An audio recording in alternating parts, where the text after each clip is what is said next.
హరి ఓం.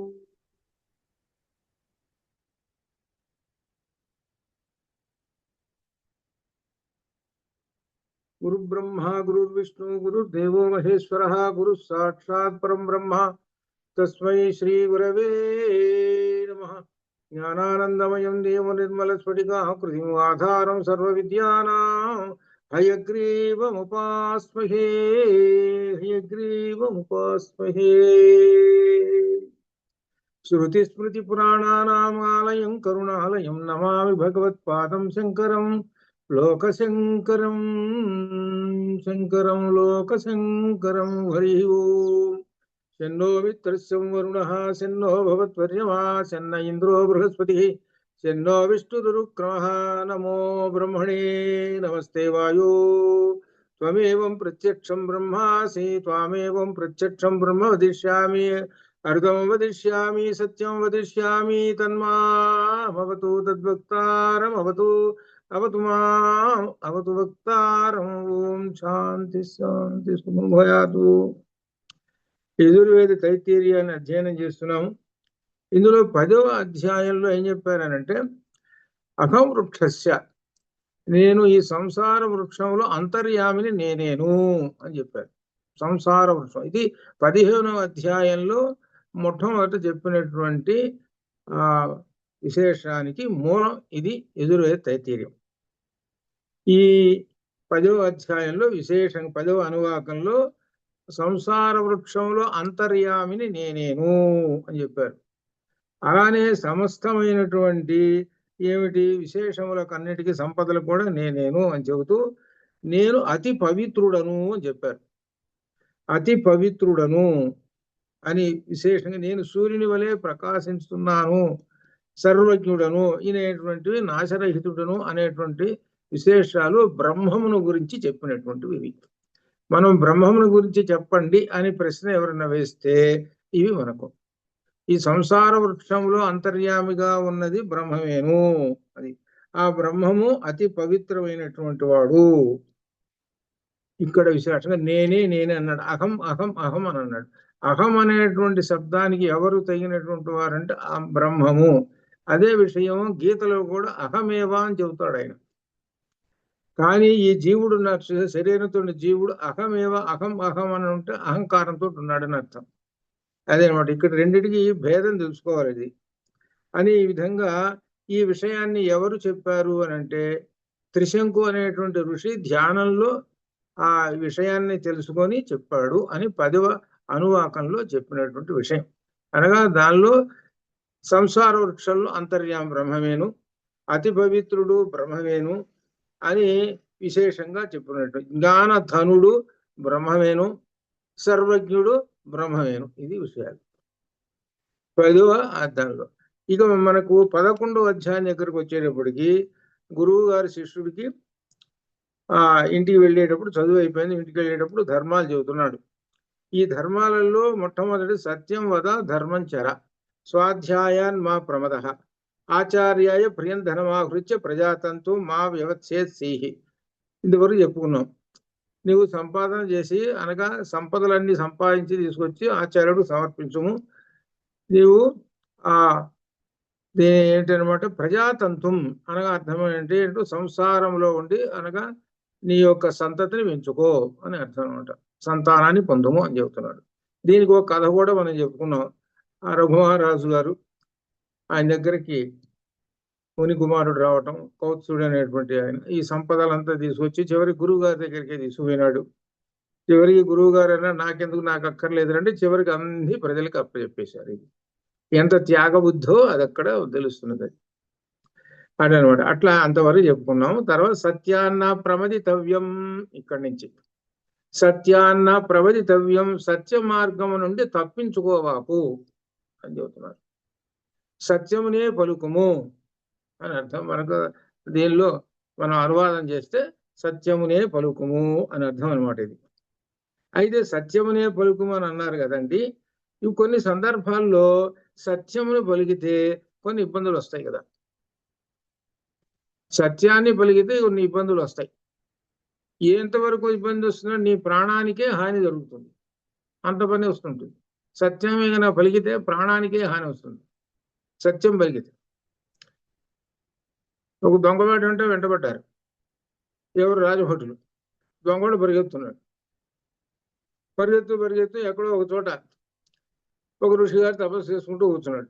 ఈ దొంగవాడు బర్రను పరిగెత్తుకుంటూ వచ్చాక కాళ్ళ మీద పడ్డాడు. అయ్యా వస్తున్నారు, తరుగుతూ నన్ను చంపేస్తారు. సరే అట్లయితే ఏం చేశాడు ఆ గురువు గారు? ఇదిగో నా వెనకాల ఇదిగో అక్కడ ఒక ప్రత్యేక ఉన్నది కదా, ఆశ్రమం ఏదో ఉన్నది కదా, అక్కడ దాక్కురా పోయి కూర్చో, నేను చూసుకుంటానులే అన్నాడు. సరే వాళ్ళు వచ్చారు. ఈ ముని ఏం చేస్తున్నాడు? ఆయన ధ్యానంలో ఉన్నాడు. వాళ్ళు అన్నారు, ఏమైనా ఇటు వాడు వచ్చాడు, దొంగవాడు వచ్చాడు, ఎటు పోయినాడు ఏమిటి అనే విధంగా అని అంటున్నాడు. అని అంటుంటే ఆయన కళ్ళు తెరిచి కంటితో ఊరిక మార్గం అట్లా చూపించాడు. ఓహో ఈ వైపు, ఆహా ఇటు వెళ్ళాడా అని చెప్పి వాళ్ళు అటుబడి పోయినారు. అంటే చెప్పకుండా చూసుకో, ఈ గొప్ప విశేషం. నోటితోటి చెప్పకుండా ఎలా చేశాడు? చెప్పకుండా ఇలా వెళ్ళాడు అని అన్నాడు. అలా వెళ్ళాడు అనే దానికి వీళ్ళు ఏమనుకున్నారు? వీడు పరిగెత్తాడు, అటే పడిపోయినారు వాళ్ళు. ఆ దొంగలు ఎవరో భట్లు అటు వెళ్ళిపోయినారు. వీడేమో వెనకమానే కూర్చున్నాడు. ఒక రకంగా ఏమిటంటే అసత్యం చెప్పినట్టే, ఏదైతే అసత్యం చెప్పినట్టే. అది అతను వాళ్ళు వెళ్ళిందా, ఒరే రారా బయటికి అన్నాడు. అని చెప్పి వాడిని ఆ సరస్సులో మునిగిరారా అన్నాడు. వాడికి మంత్రోపదేశం చేశాడు. మంత్రోపదేశం చేసిన తర్వాత వాడికి ఉన్న పాపాలన్నీ పోయినాయి. వాడు పెద్ద ముని అయిపోయినాడు. ఇప్పుడు ఈ సత్యం అనేటువంటి దాన్ని ఎలా చేశాడో, సత్యం చెప్పకుండా ఆ మనిషిని ఎలా రక్షించాడో చూడండి. ఇది విశేషం, ఈ కథలో ఉండేటువంటి విశేషం. అది అటువంటప్పుడు ఈ మునికి అంటుతుందా పాపం అంటే అంటదు. అది అటువంటి సంఘటనలు ఉంటాయా? అది అందుకనే ఇక్కడ సందర్భంలో సత్యాన్ని గురించి ఒక విశేషం చెబుతున్నారు. ఇది బాగా అర్థం చేసుకోవాలి. ఏమిటంటే సత్యం సహజంగా పలకాల్సిందేను, అది ప్రమాణము, దానికి తిరుగులేదు. ఒకటి జనరల్ పాయింట్ అది. అయితే చెప్పదగినది ఒకటి, అయినది సత్యము. ఏదైతే చెప్పాలనో అది చెప్పాలండి, నిజం చెప్పాల్సిందే, నిజం చెప్పాల్సిందే. ఇక్కడ విశేషం ఏంటంటే అప్రియ సత్యముని చెప్పరాదు అనేది లోకం. అప్రియ సత్యము అంటే అర్థం ఏంటి? ప్రియం బ్రూయాత్, అప్రియన్న బ్రూయాత్. ప్రియం బ్రూయాత్, ప్రియమైనటువంటి విషయమును చెప్పుము. అది నీకు ప్రియమైన ఎదుటివాడు ఉన్నాడు, వాడికి ప్రియమైన విషయాన్ని చెప్పు. అప్రియన్న బ్రూయాత్, అప్రియము అసత్యం చెప్పకు, ప్రియమునే చెప్పము వాడికి. కొంతమంది రకరకాలు ఉంటారు. ఏమిటంటే మాకు నిజం చెప్పండి. కొంతమంది అంటుంటారు శ్లోకం సహజంగా, మాకు నిజం చెప్పండి, ఏమిటి విశేషాలు, నిజం చెబితే అప్పుడని అంటారు. చూసారా? అప్పుడు ప్రియం చెప్పేసేయాలి, నిజం చెప్పేసేయాలి. అట్లా అప్రియం అబ్రుయాత్, అప్రియం అసలు చెప్పకూడదు. అది అనమాట. కాబట్టి సత్యమునే చెప్పాలి. అది సత్యమే ఉన్నత లోకములకు దారి అని సుత్తులు. అందుకనే మన జెండా ఉంది కదా, ఏది జాతీయ జెండా, ధర్మచక్రం ఉంది కదా, ఆ ధర్మచక్రంలో ఒక సూక్తి రాసి ఉన్నది. ఏమిటది ఆ సూక్తి? సత్యమేవ జయతే. అది మా దీనిలో ఉపనిషత్తులో ఉన్నటువంటి ముండకోపనిషత్తులో ఉన్నట్టు సత్యమేవ జయతే అనేటువంటిది ఉన్నది. నా అనృతం అంటే అసత్యము జయించదు, సత్యమే జయించును, అది అర్థం. సత్యమేవ జయతే అని రాసి ఉంటుంది. మీరు ఎవరినన్నా అడగండి చదువుకున్న వాళ్ళని, ఎవరు అశోక ధర్మచక్రం ఎక్కడ ఉంది? మన నోట్లు ఉన్నాయి కదా, వీటి మీద కూడా ఉంటుంది. అన్ని చోట్ల, చాలా చోట్ల అశోక ధర్మచక్రం కనబడుతూనే ఉంటుంది. అశోక ధర్మచక్రంలో ఉన్న సూక్తి ఏమున్నదిరా అని ప్రశ్న వేయండి. వాడు చెప్పగలిగితే వాడికి అన్వేషణ బుద్ధి ఉన్నట్టే లెక్క. ఇవి ఎక్కువగా ఇంటర్వ్యూల్లో అడుగుతుంటారు, ఉద్యోగాలకు పోతుంటారు, ఉద్యోగాల్లో అప్పుడు అడుగుతుంటుంటారు, ఏమున్నదయ్యా అక్కడ చెప్పండి, ఏ మాట ఉన్నది అని. సత్యమేవ జయతే అని ఉన్నది. చూడండి, మన భారతదేశానికి గుర్తు ధర్మచక్రం పెట్టి దానిలో సూక్తి అంటే ఏంటి, ఉపనిషత్ సూక్తి ఎన్నో ఉన్నాయి, ఉపనిషత్ మంత్రాలు ఎన్నో ఉన్నాయి. కానీ అన్నిటికన్నా పైన ఉన్నటువంటి ఉపనిషత్తు సూక్తి సో ఉన్నత శిఖరాముల మీద ఉన్నటువంటి ఉపనిషత్ సూక్తి ఏమిటంటే సత్యమేవ జయతే. అది అందువల్ల సత్యమేవ జయతే అనేటువంటి ధర్మచక్రంలో ఉంది, అశోక ధర్మచక్రంలో. దాన్ని చూడండి అయ్యా, సత్యమేవ జయతే. అది ఒక్కసారి చదువుకొని నీ జీవితాన్ని సత్య మార్గంలో నడుపుకో, అదే అర్థం. అది అదేదో ఊరికే రాసి ఉన్నదిలే, ఏముందిలే మనకేందులో అనుకుంటే కుదరదు. అది సత్య మార్గంలో నడువుము అని అర్థం చెబుతున్నది అది. అందుకని సత్యం అనేటువంటిది ఉన్నత లోకములకు దారి. ఉన్నత లోకములంటే నీకు ఊర్ధ్వలోకములు. ఈ ఊర్ధ్వలోకాలకు వెళ్ళాలి అనుకుంటే సత్య మార్గం పట్టుకో. అధోలోకాలు పోవాలంటే దానికి వ్యతిరేకమే, చెప్పేదే ఉంది. అది సత్య మార్గము, ఇది అర్థం. ఊర్ధ్వలోకాలకు వెళ్ళాలంటే అర్థం ఏమిటి?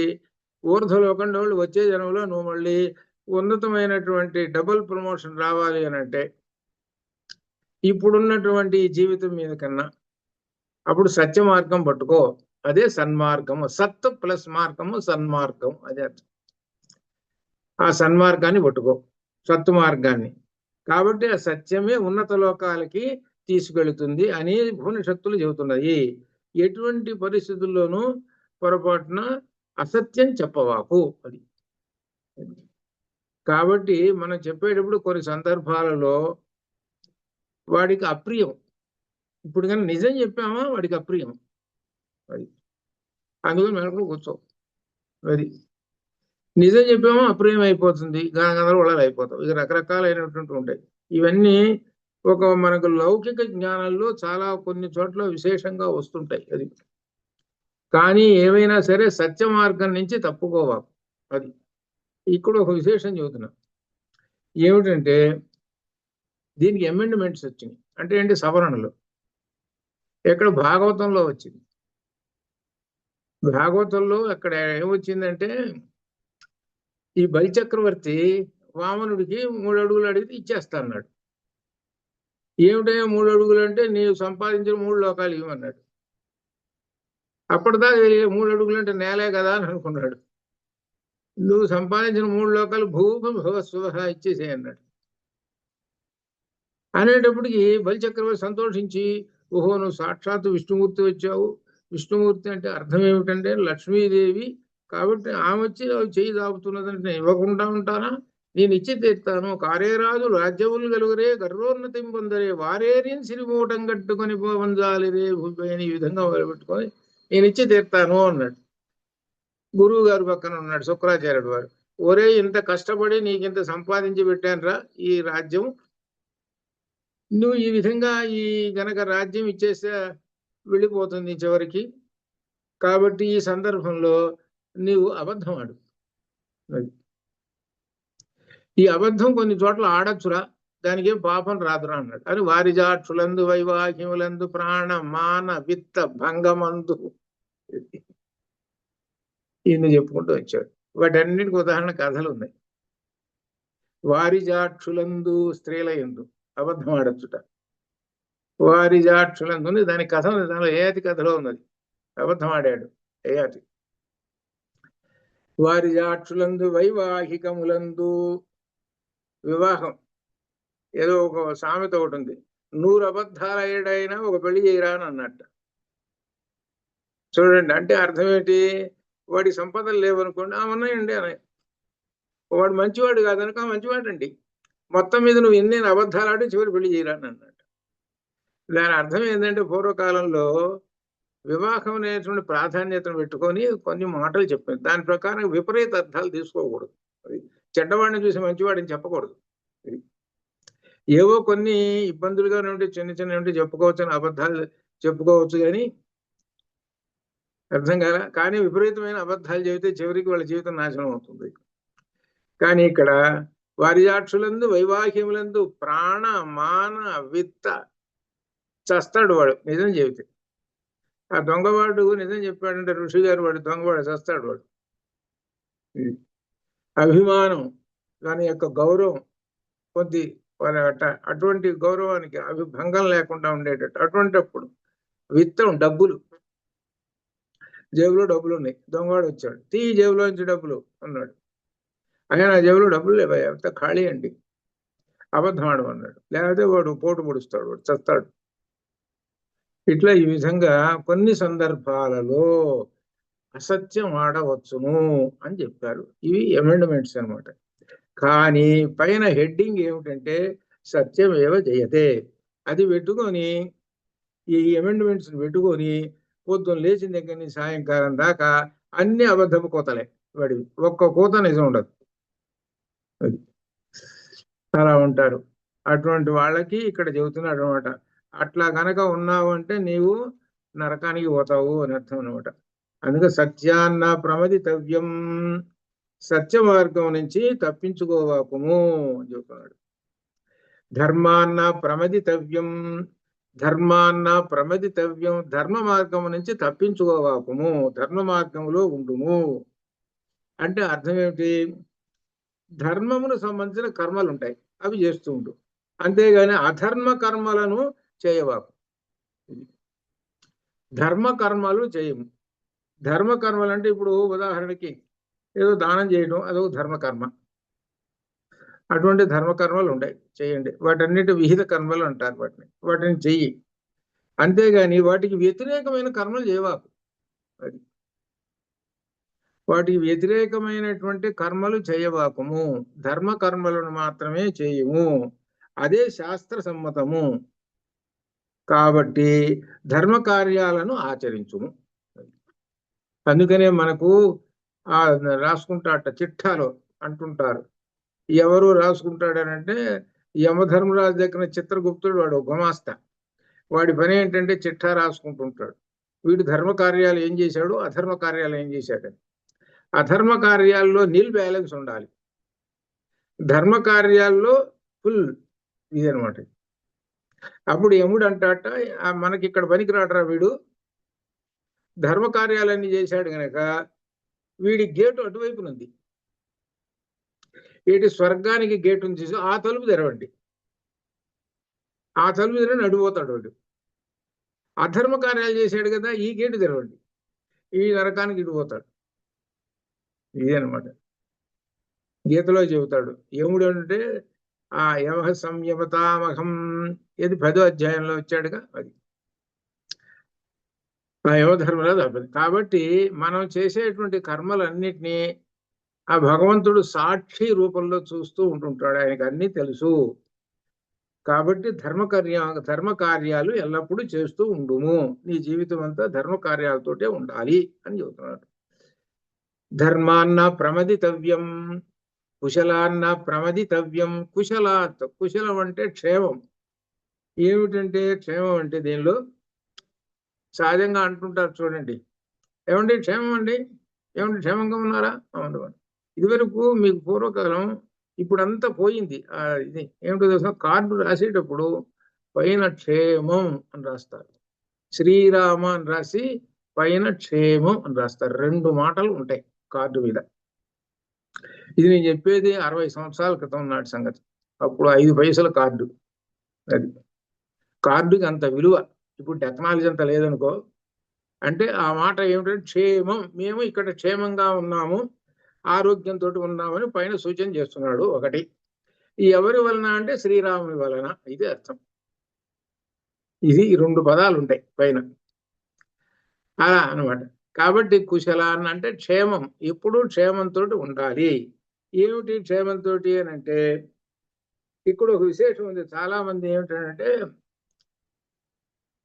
ఏదన్నా ఉందనుకోండి, ఒక రకంగా చెప్పాలంటే ఇది సోమరితనానికి ఒక మాట. వాడి తలరాత ఎట్ట రాస్తే అట్ట అవుతుందిలే పోని అని అన్నాడంటే వాడు నెంబర్ 1 సోమరిపోతుంది. అట్టనే వీడు కూడా నా తలరాత ఎట్ట రాస్తే అవుతుందిలే పోని, వీడు సోమరిపోతుంది. జాగ్రత్తగా ఇది చాలా మంది ఉపయోగిస్తుంటారు ఈ పదాన్ని. ఉపయోగించి ఏం చేస్తుంటారు, వెనకడు కూర్చుంటారు. ఏదైతే అది అవుతుందిలే కానీ, ఇదంతా దైవేచ్ఛ, దేవుడు ఏది చేస్తే అది చేస్తాడు, ఏమో ఆయన ఇష్టం వచ్చి నేను చేసుకోనిలే అని ఏం చేస్తారు వీళ్ళందరూ, చేతులు ముడుచుకొని స్వామిలాగా వెనకడు కూర్చుంటారు. ఇది అంతా ఏం దేవుడి మీద చెబుతారు, దేవుడి మీద పెట్టేస్తాడు. ఏదో సామెత ఒకటి ఉంది, గాలిలో దీపం పెట్టాట దేవుడు హత్యం అన్నట్ట. అంటే అర్థమైందా మీకు? ఇప్పుడు బాగా గాలి వస్తుందండి, దీపం తీసి పెడితే ఉంటుందా? పోతుంది కదా. అది అందరికి కనపడేదే కదా, తెలుస్తున్నది కదా. ఆరిపోయిందిట. ఆరిపోయిన తర్వాత అంటున్నట్ట దేవుడు హత్యం అండి, దేవుడు ఆర్పేశాడండి. వీడి తప్పు చూసుకో, వీడిది ఎంత ఉందో వీడి తప్పు. వీడి తప్పు తీసుకొచ్చి దేవుడు అంట కడుతున్నాడు. చూసారా? ఈ తలరాతలు అనేటువంటి వాళ్ళు, ఇటువంటి వాళ్ళు వీళ్ళు నెంబర్ 1 సోమరిపోతాడు వీళ్ళు. ఇదనమాట.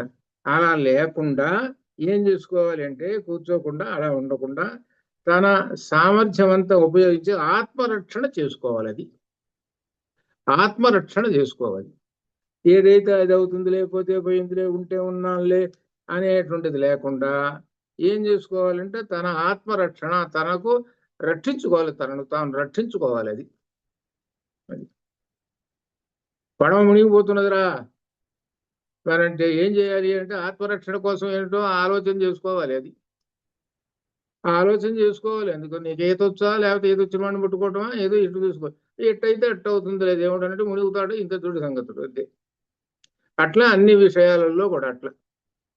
కాబట్టి కుశలాన్న ప్రమదితవ్యం, నీవు ఎల్లప్పుడూ కూడా నీ ఆత్మరక్షణ అంటే శరీరం, ఇక్కడ ఆత్మ అంటే శరీరం. ఆత్మ అనే దానికి నానార్థాలు ఉన్నాయి. ఆత్మ అంటే మనస్సు, బుద్ధి, పరమాత్మ, శరీరము, ఇట్లా అర్థాలు ఉన్నాయి. నీ శరీరాన్ని ఎల్లప్పుడూ రక్షించుకుంటూ ఉండు. పరోపకారార్థం ఇదం శరీరం అన్నారు. అలానే పరోపకారార్థం ఇదం శరీరం. ఈ శరీరం ఉంటేనే కదా నీవు ఇతరులకు సహాయం చేసేది. ఈ శరీరం లేకపోతే ఏం చేస్తావా నువ్వు? ఈ శరీరం లేకపోతే ఏం చేస్తాం? అందుకని మనకు పరోపకారం కోసమే ఈ శరీరం ఉండి తీరాలి. ఇది అర్థం అనమాట. ఈ విధంగా శరీరాన్ని రక్షించుకోవయ్యా. ఆ విషయంలో మాత్రం నీవు ఏమీ వెనకాడద్దు. దీనికి ఉదాహరణ ఇప్పుడు మీకు చెప్పాను, ఎంతమంది గుర్తుకొస్తుందో చూద్దాం. ఏమిటి? ఛాందోగ్యోపనిషత్తులో ఆ మునిగారు పోతున్నాడు. ఆ పోతుంటుంటే మధ్యాహ్నం 12 అయింది, ఆకలేస్తున్నది. ఏదో కాస్త తింటేనే కానీ బతుకుతాడు, లేకపోతే చస్తాడు. ఆయన కాసిన తిన్నాడు. ఒకనాడు ఏమిటి ఇది గుర్తుకొచ్చిందా? గుర్తుకొచ్చింది. మినుములు తిన్నాడు. బాగా గుర్తుకొచ్చిందా? మినుములు తిన్నారు కానీ నీరు అది అది అది ఎందుకంటే ఆ కాసిన ఏదైనా తింటే ప్రాణం నిలబడుతుంది. అన్నం బ్రహ్మేది విజనాత్ అన్నాడు కదా. అన్నం పలు రకాల్లో ఉండొచ్చు అది. కాబట్టి ఇప్పుడు ఏంటంటే ప్రాణం నిలబడాలి అంటే తాను బతకాలి. కాబట్టి ఏమిటి చేయాలంటే ఇవన్నీ పెట్టుకోకు, ముందు అసలు ఏదో తిను, ఆహారం తిను. మినువులు, కందులు, పెసలు ఏ దిక్కితే ఆ దిగు ఇప్పుడు తినేసే ముందు ప్రాణం నిలబడుతుంది, తర్వాత సంగతి చూసుకోవచ్చు. అది అందుకనే కుశలాన్న ప్రమదితవ్యం, నీ శరీరాన్ని రక్షించుకో అని చెబుతున్నాడు. అని చెబుతూ భూత్యైన ప్రమదితవ్యం, భూతి సహజంగా విభూతి అంటుంటారు. విభూతి అంటే భస్మం, బూడిద అంటే అర్థం ఏంటి? శివాలయంలో ఉండేటువంటి విభూతి, ఐశ్వర్యం. అది శివుడి యొక్క ఐశ్వర్యం అని అట్లా చెబుతారు. అలానే ఇక్కడ కూడా భూతి అంటే ఐశ్వర్యము అని అర్థం. ఏమిటంటే ఈ భూతి నుంచి తప్పించుకోవాకుము అని అర్థం. భూతి అయిన ప్రమదితవ్యం. ఏమిటి భూతి అని అంటే మంగళకరమైనటువంటి కార్యముల నుండి తప్పించుకోవాకుము అని అర్థం. అది భూతి అంటే మంగళకరమైనటువంటి కార్యములు ఒకటి. 2 సంపదలు, 2 అర్థాలు. సంపదలను ఎప్పుడు సంపాదించుకో, రక్షించుకుంటూ ఉండు. రెండోది మంగళకరమైనటువంటి కార్యములను చేస్తూ ఉండుము. ఇది ఈ సంపదలు సంపాదించుకోవడం న్యాయబద్ధంగా, ధర్మంగా సంపాదించుకో. అలానే మంగళ కార్యములు శృతిబద్ధంగా, శృతి ఏ విధంగా చెబుతున్నదో ఏమని దాబద్ధంగా చేసుకో. అది ఇది దీనిలో చెబుతున్నటువంటి భూతి అయిన ప్రమదితవ్యం. ఇది భూతి అంటే సంపద, ఇంకొకటి మంగళ కార్యములు అని 2 అర్థాలు అనమాట. అది. తర్వాత స్వాధ్యాయ ప్రవచనాభ్యాన్న ప్రమదితవ్యం, స్వాధ్యాయం నుంచి ఏమాత్రము తప్పుకోబాకుము అని చెబుతున్నాడు. స్వాధ్యాయం నుంచి ఏమాత్రం తప్పుకోబాకు, ఇది మాత్రం తప్పదు ప్రతిరోజు. అందుకనే నేను మీకు చెప్పాను, తైత్తీర్యంలో ఈ 11వ అనువాకం మొదటిది, మధ్యలో తర్వాత వస్తుంది ఏమిటంటే భృగుర్వారుని విద్య, అన్నం బ్రహ్మేది విజనాత్, అక్కడ 5 వస్తాయి. ఏవైనా సరే ఈ యజుర్వేద తైత్తీర్యంలో ఒక అనువాకం ఏదో చెప్పి తీరాల్సిందే రోజు. అలా చెబితేనే మీరు వేద ఘోష ఇంట్లో ఉన్నట్టు లెక్క.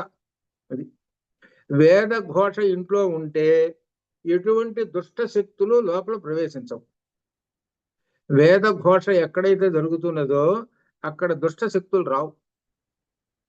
అది విశేషం. ఇక్కడ విశేషంలో మీరేం పెట్టుకోకండి, నాకు స్వరాలు రావండి, ఆ ఉదాత్త అనుదాత్త స్వరతాలు అనేవి పెట్టుకోకండి. మీరు చెప్పినట్టుగా ఏ విధంగా మనం చెప్తున్నాం దాని ప్రకారం చేసేయండి, ఏం పర్వాలేదు. ఎందుకంటే భగవంతుడికి అంతా తెలుసు ఎవరిని ఎట్లా. అదే వేద పండితుడు ఆయన ఉదాత్త అనుదాత్త స్వరితాలతో ఆయన చెప్పుకుంటాడు ఆయన పని. మనల్ని ఆయనే చూసుకుంటాడు కాబట్టి దాని గురించి మీరేం అక్కర్లా.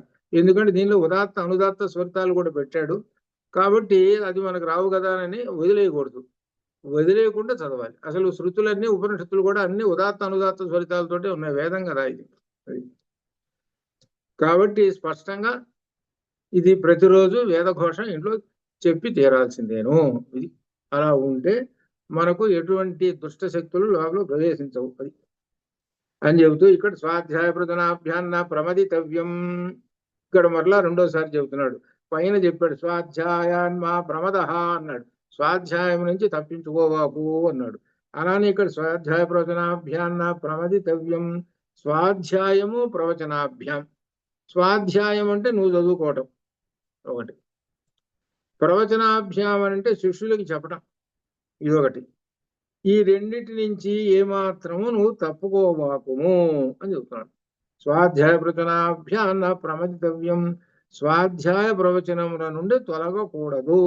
అది వేదఘోష ఉండాలి, విద్యార్థులకి చదువు చెబుతూ ఉండాలి, ఇది అర్థం. స్వాధ్యాయ ప్రవచనాభ్యాన్న ప్రమదితవ్యం అయిపోయింది ఇంతవరకు. ఇక ఈ రెండో ఘట్టానికి వస్తున్నాడు. దేవ పితృ రెండు. దేవపితృ కార్యాభ్యాన్న ప్రమదితవ్యం, దేవపితృ కార్యాభ్యాన్న ప్రమదితవ్యం. దేవ అంటే ఈ దేవతలు, పితృ అంటే పితృదేవతలు వీళ్ళనమాట. వాళ్లకు చేయవలసినటువంటి కార్యములు చేయము, అంతేగాని వదిలిపెట్టవాకు అని అర్థం. అంటే దేవ కార్యములు అంటే దేవతార్చన అర్థం. మనం బ్రిడ్జ్ వాటర్కి వెళ్ళి వెంకటేశ్వర స్వామి నమస్కారం పెట్టేసేసి కాసేపు కూర్చొని ధ్యానం చేసి ఓ నమో వెంకటేశ్వర వస్తున్నా దేవకార్యం అయిపోయింది, లేకపోతే ఇంట్లో ఉన్నది చేసుకున్నది అట్లా, అది దేవకార్యం. అలానే దేవునికి సంబంధించిన కార్యం అని అంటే ఇప్పుడు ప్రస్తుత కాలంలో అనేకమంది జరుగుతున్నాయి ఆలయాల్లో. కళ్యాణం అంటారు, యాగం అంటారు, ఇట్లా ఈ విధంగా పలు రకాలు ఉన్నాయి. ఇవన్నీ దైవ కార్యాలు.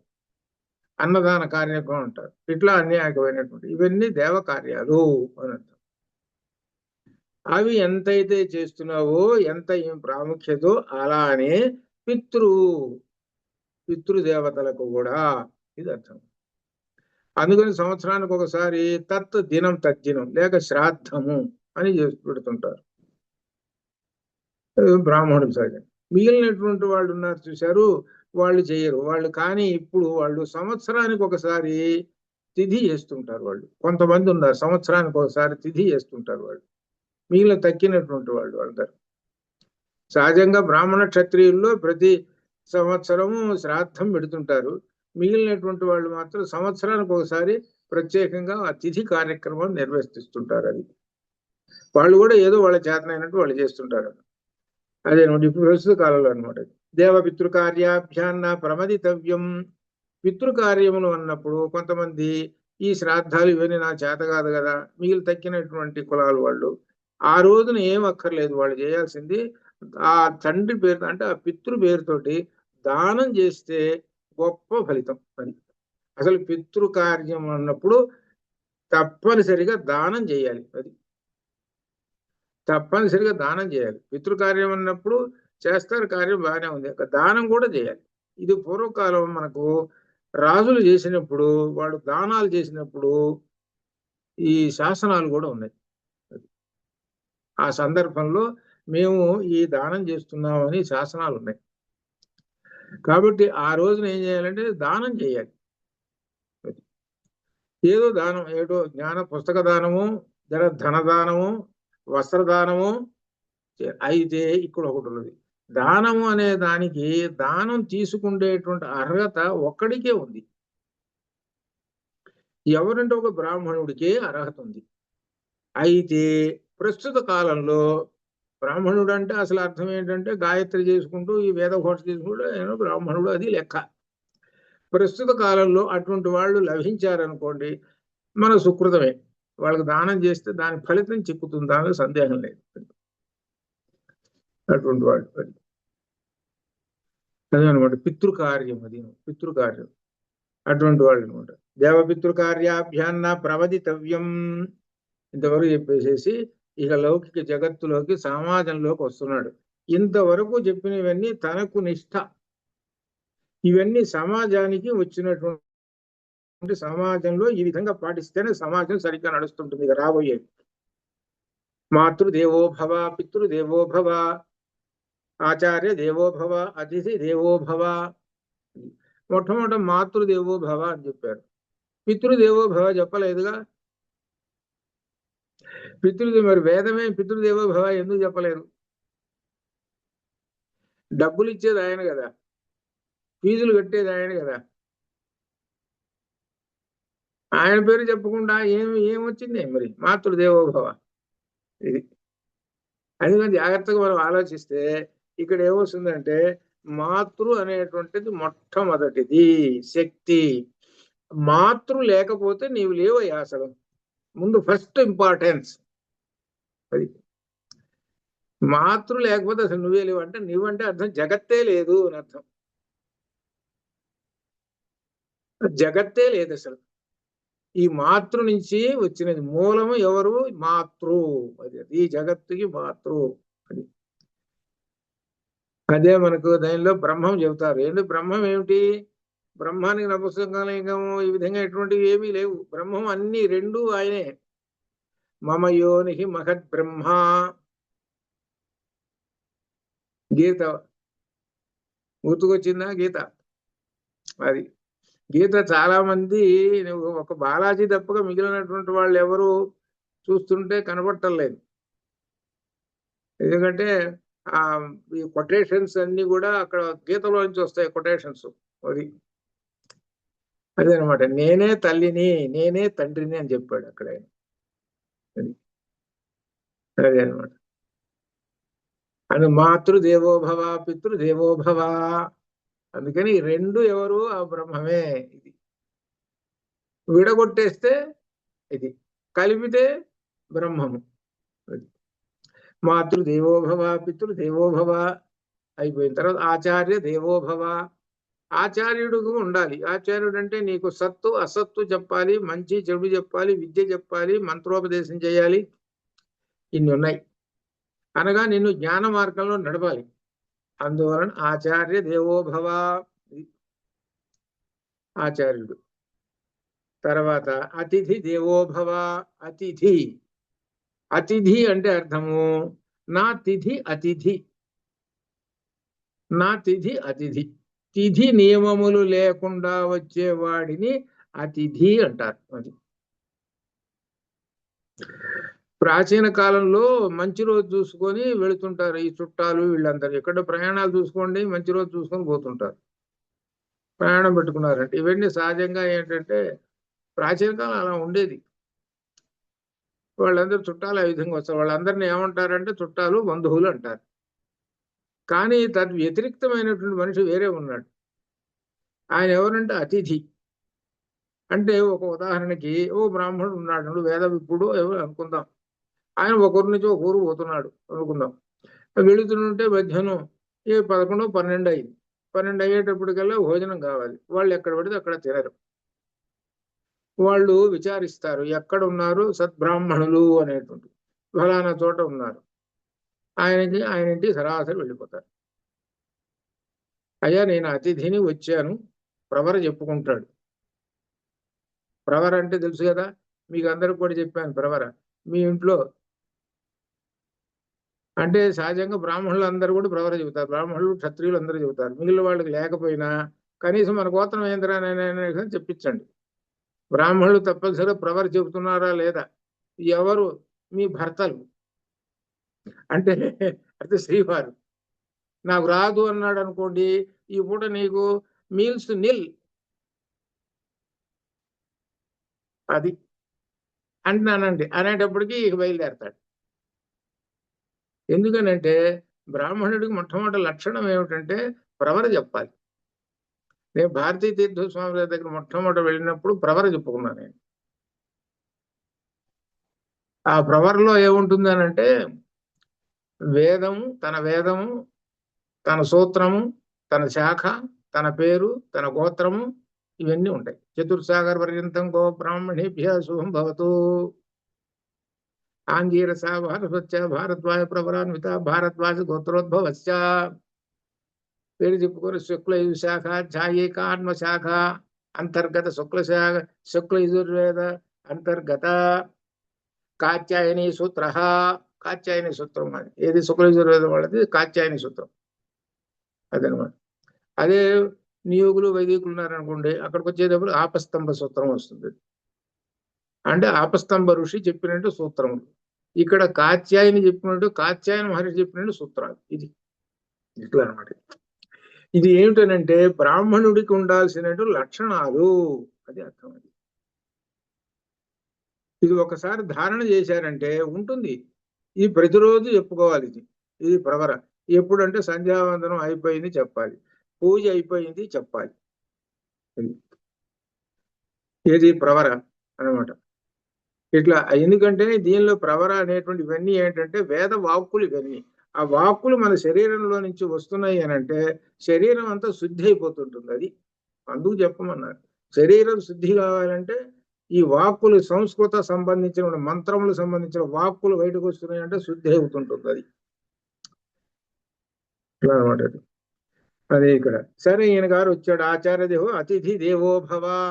తిథి నియమములు లేకుండా వచ్చినటువంటి ఆయన, అటువంటి ఆయనకు దేవ, దేవునిగా చూడము. అందుకని అభ్యాగత స్వయం విష్ణు, అభ్యాగత వచ్చినటువంటి ఆయన్ని ఆయన విష్ణువుగా భావించుకొని అనగా పరమాత్మగా భావించుకొని ఆయన కాళ్ళు అడిగి, అయ్యా మా ఇంటికి వచ్చారు బ్రాహ్మణులు, మీరు ఉత్తమ బ్రాహ్మణులు, భోజనం చేయండి అని ఆయన భోజనం పెట్టాలి. ప్రాచీన కాలంలో ఎవరు వస్తారా అని ఎదురు చూసి వాళ్ళకి భోజనం పెట్టిన తర్వాత వాళ్ళు తినేవాళ్ళు. ప్రాచీన కాలం సంగతి. అప్పుడు సమాజాలు వేరు.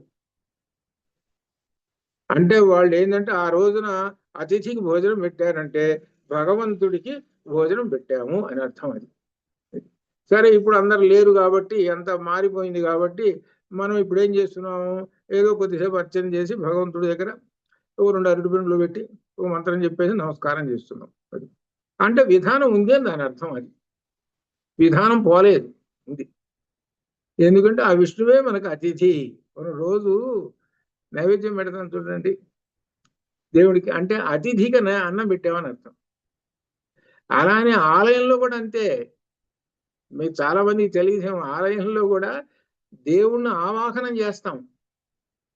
ఆవాహనం చేసి పేరు చెప్పి మంత్రం చెప్పి అప్పుడు పెడతాం. అది అలా అనమాట. ఇది అలా అనమాట. ఇది ఆ విధంగా అతిథి దేవో భవ, ఈ విధంగా అతిథిని నీవు పూజించుము. వీళ్ళందరూ కూడా దేవతలు అని చెబుతున్నారు. ఇది అని చెప్పినంతవరకు చెప్పిన తర్వాత ఇక విశేషం చెబుతున్నారండి ఇక్కడి నుంచి. ఇది మాత్రం పాటించడం అనేటువంటిది ఎవరైతే పాటించుతున్నారో వాళ్ళు మంచి దారిలో ఉన్నట్టే. చాలా గొప్ప విశేషం చెబుతున్నాడు. యాని అనవద్యాని కర్మాణి,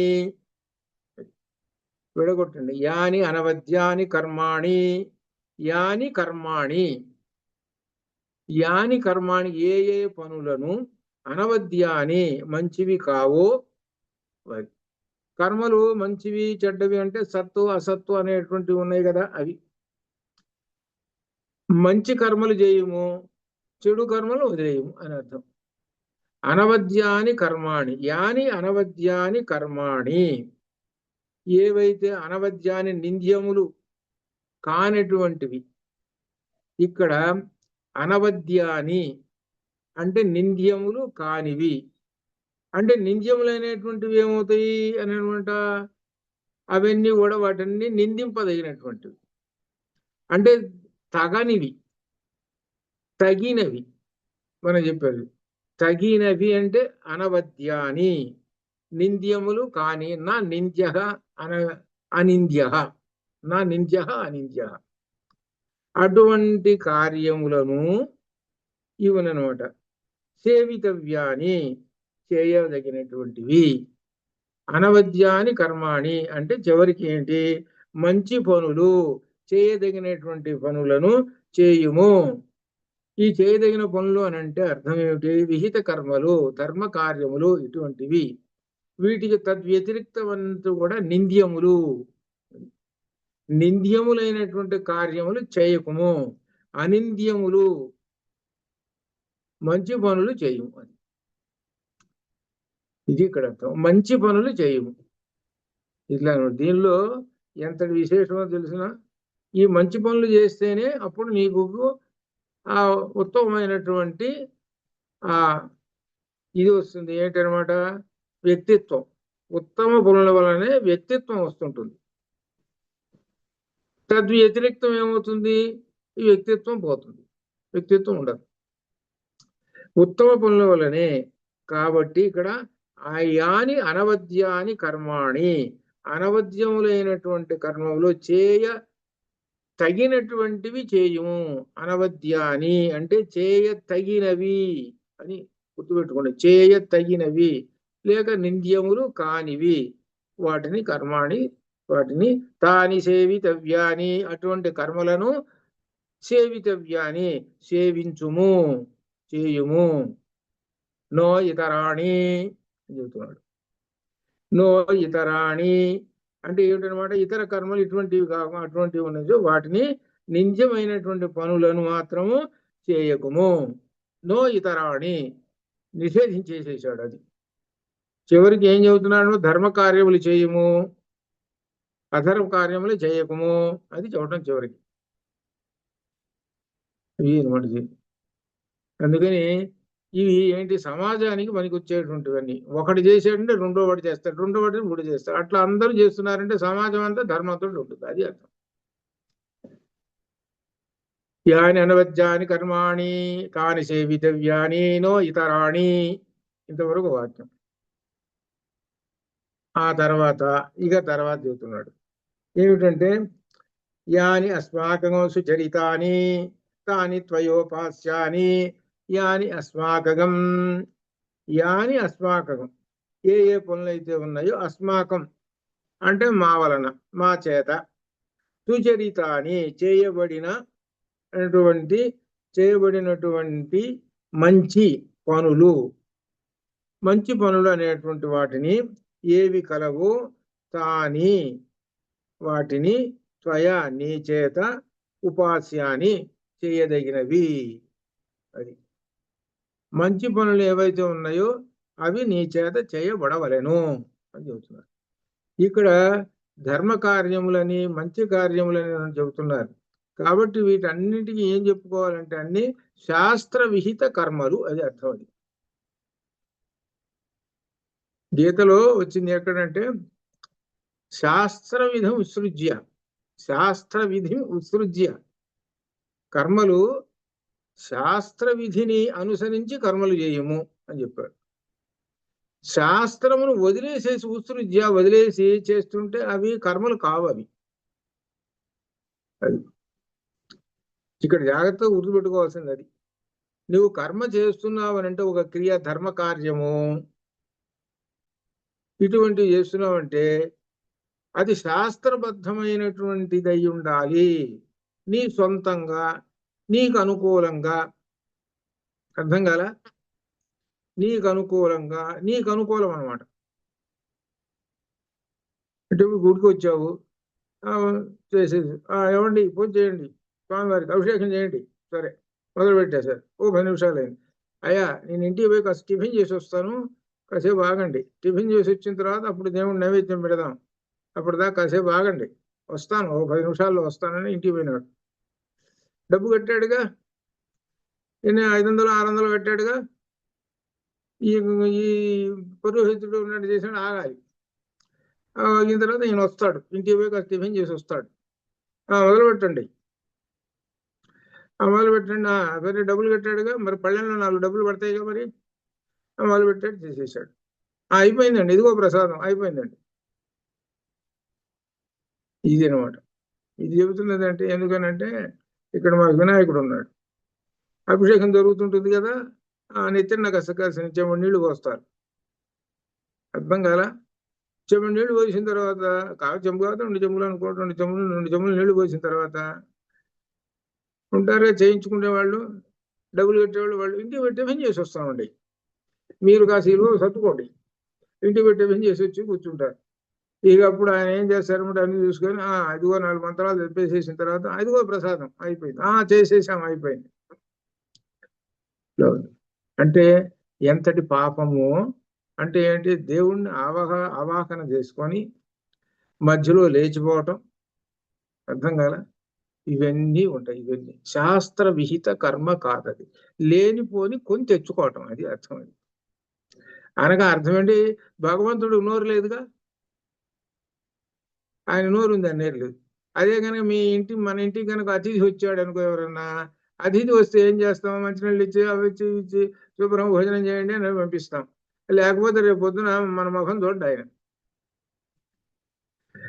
అక్కడ మాత్రం చేసి, ఇక్కడ దేవుడు నోరు లేదుగా, మన ఇష్టం వచ్చినట్టు చేసుకోవచ్చు. అట్లా ఉంటుంటాయి అనమాట. ఒక ఉదాహరణగా అనమాట. మనం మంచి చెప్పామనుకో, ఊరు నాయనో ఆయన ఏదో చెబుతున్నాడు బాబోయ్ అని అనుకుంటారు. భండాసురుడు వాళ్ళని వెంటబడ్డాడు కదా, భండాసురుడు వదిలిపెడతాడా? అది ఇది ఒక ఉదాహరణ. అందుకని ఇటువంటివి నేను అక్కడ చూసా, మన దీనిలో చిన్మయ మిషన్లో చేస్తుంటే, ఎవరు అభిషేకం చేస్తుంటే ఎట్లా చేస్తుంటారు ఏమిటి అనేది చూస్తుంటే, ఆ 2 గంటల సేపు ఎలా విధానం, అది విధానం. తద్వ్యతిరిక్తం ఏదైతే ఉన్నదో అదంతా కూడా శాస్త్రమునకు వ్యతిరేకం. ఇక శాస్త్రం ఇది ఉత్సృజ్య, శాస్త్రమును వదిలివేసేసి కర్మ కనుక చేస్తుంటే అది ఏమవుతుంది అంటే చివరికి నీకు పుణ్యం రాదు కదా, పాపము సిద్ధించును. అది అది అట్లా అనమాట. కాబట్టి ఇక్కడ చెబుతున్నది ఏంటంటే, ఇక్కడ ఏవైతే పనులు ఉన్నాయో ఇక్కడ వరుస ఏమిటో, తాని సేవ్యాని అనవద్యాని కర్మాణి తాని సేవితవ్యాని నో ఇతరాణి యాని అస్మాకం సుచరితాని అంటే మంచి చరిత్ర కలిగినటువంటి అని అర్థం అనమాట. సుచరితాని అంటే చేయతగిన అని అర్థం అనమాట. చేయతగినవి అనేటువంటి వాటిని ఆ కర్మలను చేయము. నో ఇతరాణి, ఇక అటువంటి కర్మలు కానటువంటి వాటిని, చేయతగని కర్మలను చేయకుము. యాని అస్మాకం సుచరితాని తాని త్వయోపాస్యాని, అవి చేయకుండా ఉండము, నీవు మంచి పనుల చేతనే చేయవలను అని చెబుతున్నాడు. అయితే ఇక్కడ నాకు ఒక అనుమానం అండి అన్నాడు. ఏమిటంటే అనుమానం, మరి ఈ కర్మల విషయంలో మంచి చెడు అని మీరు చెబుతూనే ఉన్నారు, ఏది మంచో ఏది చెడు నాకు తెలియదు, ఏం చేయాలి? ఏది మంచో ఏది చెడు నాకు తెలియదు, మరి ఏం చేయాలి చెప్పండి అని అంటున్నాడు. ఏం చేయాలి అని అంటే అప్పుడు చెబుతున్నారు అనమాట. ఏమిటంటే బ్రాహ్మణులను అడిగి తెలుసుకో అని చెబుతున్నాడు. బ్రాహ్మణులను అడిగి తెలుసుకో. నీవు ఏమిటంటే ఇక్కడ చెబుతున్నారు, బ్రాహ్మణాహ, ఇక్కడ బ్రాహ్మణ ఏకేచ ఏకేచ బ్రాహ్మణాహ పోయిందట్టు బ్రాహ్మణాహ ఇక్కడ విశేషం చెబుతున్నాడు, వస్తున్నాడు. ఏకేచ బ్రాహ్మణాహ ఇక్కడ పోయింది, ఇక్కడ చూద్దాం. ఈ బ్రాహ్మణులు అనేటువంటి వాళ్ళు ఉన్నారు, వాళ్ళని అడిగి తెలుసుకో అని చెబుతున్నారు. ఇక్కడ బ్రాహ్మణులు అనే మాటకు అర్థము బ్రహ్మజ్ఞాన సంపన్నులు అని అర్థం. అది బ్రహ్మజ్ఞాన సంపన్నులు, వాళ్ళకి తెలుసు. నీకు సందేహం వస్తే బ్రాహ్మణులను అడిగి తెలుసుకో అని చెబుతున్నారు. సందేహం కనుక వస్తే బ్రాహ్మణులను అడిగి తెలుసుకో అంటే ఇప్పుడు జ్ఞానం అయినటువంటి వాళ్ళు అనమాట. బ్రాహ్మణుడు అంటే జ్ఞానముతో, జ్ఞాన నిధితో, జ్ఞాన సంపదతో నిండినటువంటి వాడు బ్రాహ్మణుడు. ఆయన వేదములు, ఉపనిషత్తులు, మంచివి, పంచాంగము ఇటువంటివన్నీ క్రియలు చేసేటువంటి వాడు ఆయన తెలుస్తుంది. కాబట్టి ఈ క్రియ చేయాలండి అనుకుంటాడు. ఏమంటే నేను ఒక ధర్మకార్యం చేయాలనుకుంటున్నాను అనుకొని పోతాడు. ఏమిటంటే ధర్మకార్యం అన్నదానం చేయాలి అని అనుకుంటున్నానండి, ఎట్లా చేయాలి ఏమిటండి అని అడిగితే ఆయన చెబుతాడు. ఇదిగో ఈ కార్యక్రమం చేయడానికి ఇదిగో మంచి రోజు, ఇట్లా ఉంటుంది, ఇదిగో అర్చన చేయాలి, ఇది ఆ విధంగా దానికి సంబంధించిన అన్ని చెప్పేస్తారు. అట్లా చేయాలి. అంతేగాని నేను ఒకడిని అడిగే పని లేదు, ఏమి లేదు.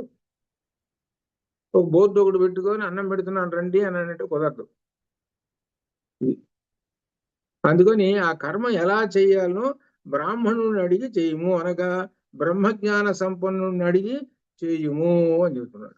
బ్రహ్మజ్ఞాన సంపన్నుని అడిగి ఆ కార్యము ఎలా చేయాలనో ఇటువంటి అని చెబుతున్నాడు. మరి ఆ కార్యములు ఉన్నాయి కదా, మరి ఈ విధంగా చెబుతుంటే అన్నదానం అన్నాము, ఇట్లా అనేకమైన కార్యక్రమాలు ఉన్నాయి. ఇవన్నీ వాళ్ళ దగ్గరికి వెళ్ళి తేషాత్వయాసనేన ప్రశస్వితవ్యం, తేషాం వాళ్ళ దగ్గరికి వెళ్ళి నీవు వాళ్ళ దగ్గరికి వెళ్ళి వారి యొక్క ప్రశస్వితవ్యం శ్రమను తొలగింపవలయును అనగా అర్థము, వాళ్ళ దగ్గరికి వెళ్ళి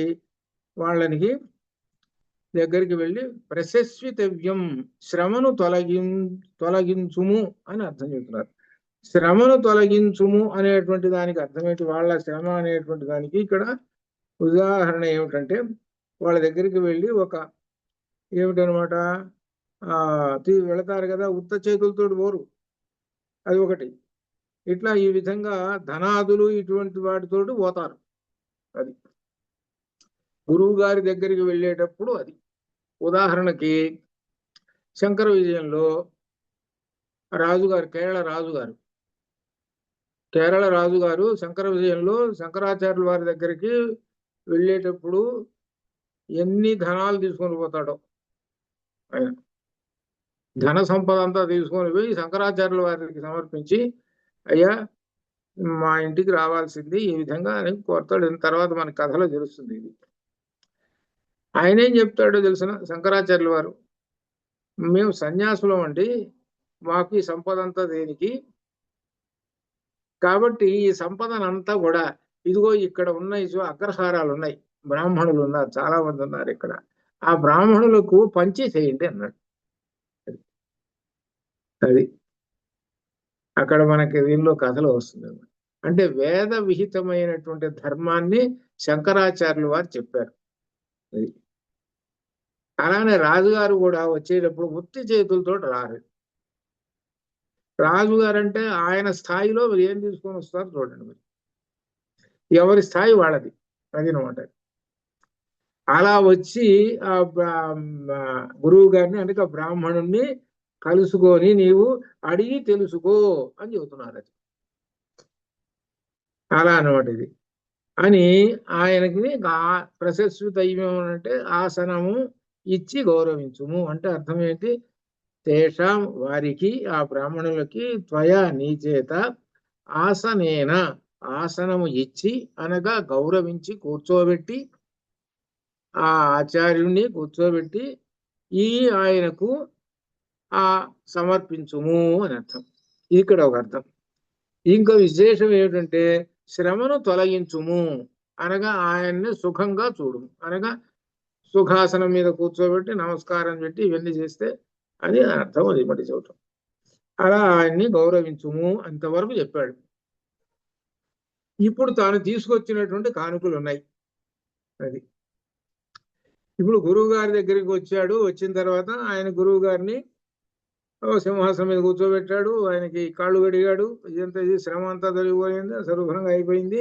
ఇప్పుడు ఆ తర్వాత తాను చేసేటువంటి విహిత కర్మ చేస్తున్నాడు. ఏంటి? శ్రద్ధయా దేయం. ఇది మాత్రం బాగా గుర్తుపెట్టుకోండి మీరు, ఎందుకంటే ప్రస్తుత కాలంలో లోపించింది ఇదే. శ్రద్ధయా దేయం, అశ్రద్ధయా అదేయం. శ్రద్ధయా దేయం, అశ్రద్ధయా అదేయం. శ్రద్ధయా శ్రద్ధతో, దేయం ఇవ్వవలసినది. నువ్వు తీసుకొచ్చినటువంటి ఆ కానుకలు ఉన్నాయి, వాటిని శ్రద్ధతో ఇమ్ము అని చెబుతున్నారు. శ్రద్ధతో. ఏమిటి శ్రద్ధ అనేటువంటి దానికి అర్థం. శ్రద్ధ అనేటువంటి దానికి చాలా మంది ఏం చెబుతారంటే, శంకరులు ఏం చెప్పారు, శ్రద్ధ అనే దానికి ఆస్తిక్య బుద్ధి, గురువు గారి పట్ల నమ్మకం, ఇది ఈ రెండు లక్షణాలు ఉండాలన్నమాట. అది శ్రద్ధ అనేటువంటి. ఆ శ్రద్ధతో ఇమ్ము, అందుకే గురువు గారికి ఇస్తున్నామనంటే పరమాత్మకి ఆస్తిక్య బుద్ధితో ఇస్తున్నాను అని అర్థం. అది ఒక నమ్మకంతో గురువు గారి ఇట్లా ఇన్ని ఉండాలి. అంతేగాని ఏదో ఇస్తున్నాం కదా అని అట్లా ఉండకూడదు. అశ్రద్ధయా అదేయం, అశ్రద్ధతో ఏ మాత్రం ఇవ్వవాకుము. అశ్రద్ధతో ఇస్తే నీకు తెచ్చుకున్నది పాపం తెచ్చుకుంటావు. అది అశ్రద్ధ, జాగ్రత్తగా గుర్తుపెట్టుకోండి. శ్రద్ధయా దేయం, అశ్రద్ధయ అదేయం. అశ్రద్ధతో అసలు ఇవ్వవాకుము అని చెప్పాడు. శ్రద్ధ ప్రధానము అని చెప్తాడు. భగవంతునికి సమర్పించే వాటిలో శ్రద్ధ ప్రధానమైనటువంటిది. అలానే ఆచార్యుడికి అని చెప్తున్నాడు. ఆ ఇచ్చేటువంటి ఏమిటి ఇచ్చేది, నువ్వేమిస్తున్నావు, శ్రియం ఇస్తున్నావు. శ్రియం అనేటువంటిది రకరకాలుగా ఉంటుంది. బంగారం హేమంతో ఉంటుంది, కానుకలతో ఉంటుంది, గోవులు, గో సంపద ఉంటుంది, భూ సంపద ఉంటుంది, ఇట్లా రకరకములైనటువంటి వస్త్ర సంపద ఉంటుంది. ఇట్లా ఇవి అనమాట ఈ సంపదలో రకరకాలు. వీటిని శ్రద్ధతో ఇమ్ము అని చెబుతున్నాడు, అశ్రద్ధతో కాదు. అది అదే అనమాట. ఇది జాగ్రత్తగా గుర్తుపెట్టుకోవాల్సినటువంటిది. శ్రద్ధయా దేయం, అశ్రద్ధయా అదేయం, శ్రియా దేయం. శ్రియ సంపదలను ఇచ్చేటువంటి ఏవైనా సరే అదంతా సంపదే. వస్త్రం ఇచ్చావు, వస్త్ర సంపద. ఏదో వస్తువు ఇచ్చావు, అది సంపద. అన్ని సంపదలే. ఇవన్నీ సంపదలు అనమాట. వాటన్ని శ్రద్ధతో ఇమ్ము అని చెబుతున్నాడు. ఏంది శ్రద్ధయా దేయం, అశ్రద్ధయా దేయం, శ్రియా దేయం. శ్రియా దేయం, శ్రియా అంటే అర్థం ఏంటి, తనకున్న సంపత్తిని సమర్థతను బట్టి ఇమ్ము అని అర్థం. ఇక్కడ ఒక విశేషం ఉంది. తనకున్నటువంటి సంపదని బట్టి నీవు ఇవ్వాలి. ఇప్పుడు ఒకడు వచ్చారట, ఏమంటే గుడి కట్టిస్తున్నామండి, అందరూ చందాలు వేశారు, తలా 1116, 2000 అట్లా వేశారండి, మీరు బాగా ఉన్నవాళ్ళు అని వాళ్ళు అనుకున్నారు. బాగా వేస్తాడు కావాలనుకో. ఏం వేసాడో తెలుసునా, ఎంత వేసాడో తెలుసునా, 10 రూపాయలు వేశాడు. వీళ్ళందరూ ఏందా 10 రూపాయలు వేసావు నువ్వు, కోట్ల కోట్ల ఆస్తి పెట్టుకోరు 10 రూపాయలు అన్నట్టు ఏం చెబుతారు తెలుసిన ఆయన, ఏం చెబుతారు తెలుసిన, ఇక భక్తి ఉండాలండి. అసలు భక్తితో దేవుడు చెప్పాడు కదా, పత్రం పుష్పం ఫలంతో యోమే భక్త్యా ప్రయచ్చతి తదహం భక్తి ప్రకృతం అశ్రమ ప్రేతాత్మ అని అప్పచెబుతున్నాడు. నేను భక్తితో పత్రమైనా పుష్పమైనా ఏమిటో ఇవి కొనుక్కుంటూ వచ్చి ఊరికనే వస్తాయి కదా అవి, అలా నేను భక్తితో ఇస్తున్నానండి 10 రూపాయలు. ఇక్కడే ఉంది దీనిలో అశ్రద్ధ. అది అశ్రద్ధతో ఇస్తున్నాడు. అప్పుడు భగవంతుడు అనుకుంటుంటాడు, ఒరే ఉన్న కోట్లన్నీ నావిరాయివి, నా డబ్బులు నాకు ఇవ్వటానికి కూడా నీవు ఇంతటి అబద్ధాలు ఆడుతున్నావురా, ఇది ఒకటి అడ్డం పెట్టుకొని ఇది అని అర్థం. చాలా మంది నేను విన్నాను, చాలా మంది చోట్ల పత్రం పుష్పం. ఈ శ్లోకం ఎందుకు పనికొచ్చిందండి, భగవద్గీత శ్లోకం తప్పించుకోవడానికి బాగా పనికొచ్చింది. ఈ తప్పించుకోవడానికి బాగా పనికొచ్చింది. భక్తి ఉండాలండి. ఎంత చేసి ఏం లాభం, భక్తి ఉండాలి. సరే, ఏమి లేనటువంటి వాడు ఏదో 10 రూపాయలు ఇచ్చాడని అంటే అది మెచ్చుకోవాలి. వీడు కోట్ల కొలది ఆస్తి ఉండి 10 రూపాయలు ఇచ్చి పత్రం పుష్పం ఫలంతో ఏమంటున్నాడు, ఎంత అబద్ధం ఆడుతున్నాడో చూసుకోబెడు. అది అటువంటి వాళ్ళు ఉంటుంటారు. అందుకనే చెబుతున్నాడు ఏమిటంటే ఇక్కడ చెప్పేది, శ్రద్ధయాదేయం, అశ్రద్ధయాదేయం, శ్రియాదేయం, హ్రియాదేయం. క్రియాదేయం, క్రియ అంటే సిగ్గు, లబ్జ అంటే అర్థం ఏంటి, నీకు ఉన్నటువంటి బాగా ఆస్తి ఉంది, ఉన్నదో 1 లక్ష రూపాయలు ఇచ్చావు అనుకో, నీ తగినట్టు ఇచ్చావు. కానీ ఇట ఏమనుకోమన్నట, క్రియాదేయం, అరే నేను ఇంత తక్కువ ఇస్తున్నానే అని అనుకోమన్నట్ట. సిగ్గుపడమన్నట్ట. సిగ్గుపడుతూ ఉండు, ఇంకా ఇస్తే బాగుండే అని ఉండాలి. క్రియాదేయం, క్రియాదేయం వినయంతో, క్రియ అంటే వినయంతో ఇవ్వు, ధియాదేయం భయభక్తులతో ఇమ్ము. అది క్రియాదేయం. ఇక్కడ ఇంకొక అర్థం, సిగ్గుతో అంటే అర్థమే నాకింత ఉన్నది నేను ఇంత తక్కువ ఇస్తున్నాననే ఒక అర్థం. ఇంకొక అర్థం వినయంతో ఇవ్వము అని. అలానే భియాదేయం భయభక్తులతో ఇమ్ము, అది అర్థం. అది భయభక్తులతో ఇమ్ము, ఇచ్చేటువంటి దాన్ని అది. భయము భక్తి. భయం అంటే జాగ్రత్తగా నేను సరిగ్గా ఇస్తున్నానా లేదా అనేటువంటిది ఒకటి. భక్తితో ఇమ్ము, అది. చూడండి, ఏమన్నా ఇచ్చేటప్పుడు, ఏమంటే మీకు వస్త్రదానం ఇస్తున్నానండి, బట్టలు ఇస్తున్నానండి అని ఆ బట్టలు తీసుకొచ్చి ఇదిగోనండి బట్టలు అని అనుకుంటూ చేతితోటి అలా తీసుకొచ్చి ఆయన చేతులు ఇదిగోనండి ఇట పడేశాడు. బట్టలు ఇస్తున్నానండి ఇదిగోండి కాఫీ గ్లాస్ ఇచ్చినట్టుగానే ఇట్లా పడేసేసాడు. అది ఏమిటి? ఎంత అవినయం! ఇచ్చేటప్పుడు ఎట్లా ఒక ప్లేట్లో పెట్టుకొని తీసుకొచ్చి అక్షతలు తీసుకొచ్చి దాని ప్రకారంగా వంగి నమస్కారం ఇచ్చి ఈ విధంగా ఇంత ఉంది కదా కార్యక్రమం, ఇలా చేయాలి. కానీ అవినయంతో చేస్తే నీకు వచ్చేది ఏంటి? చివరికి పుణ్యం కాదు, అదుగో పక్కనే. అది అందుకని ఈ కర్మ ఎలా చేయాలనో చెబుతున్నారు. అది ఇలా చేయండి అని చెబుతున్నారు. శ్రియాదేయం హ్రియాదేయం, హ్రియాదేయం వినయంతో చేయము, ఇంకా ఇంత తక్కువ ఇస్తున్నాననేటు సిగ్గుపడుము. భియాదేయం భయభక్తులతో ఇవ్వము. సంవిధాదేయం, సంవిధాదేయం ఇంకా ఏమిటండి? ప్రీతి శుభాకాంక్షలతో ఇవ్వము, ప్రీతితో ప్రేమతో ఇమ్ము అని చెబుతున్నారు. సంవిధాదేయం అని చెప్తున్నారు. ఈ కర్మలు చేసేటప్పుడు ఇచ్చేటప్పుడు ఉండాల్సినటువంటి లక్షణాలన్నీ మనకి చెప్పాడు. ఇవి ఈ లక్షణములు ఎవరైతే పాటిస్తున్నారో వాళ్ళందరూ కూడా ఉత్తమ మార్గంలో ఉన్నవాళ్ళని అర్థం. అది ఇక ఆ తర్వాత చెబుతున్నటువంటి కర్మలను గురించి సందేహాలు ఏమొస్తాయో అవి మనకి ఇంకొక ఘట్టంలో చెబుతున్నారు. ఇదంతా కర్మలను గురించి చెబుతూ తాను చేయవలసిన ఈ విధంగా కర్మ చేయము, దాన ధర్మాది కర్మలు అని చెబుతూ ఈ కర్మల విషయంలో నీకు సందేహాలు వస్తే ఏం చెయ్యాలి అనేటువంటి విషయాన్ని తర్వాత ప్రకరణం దీనిలోనే 3వ భాగం చెబుతూ ఉన్నాడు. అవి రేపు మనం అధ్యయనం చేద్దాం. అంతవరకు శుభం భూయాత్. ఓం పూర్ణమదః పూర్ణమిదం పూర్ణాత్ పూర్ణముదచ్యతే పూర్ణస్య పూర్ణమాదాయ పూర్ణమేవావశిష్యతే. అసతో మా సత్యమేతమసో మా జ్యోతిర్గమయ మృత్యోర్మా అమృతంగమయ. ఓం శాంతి శాంతి. శుభం భూయాత్.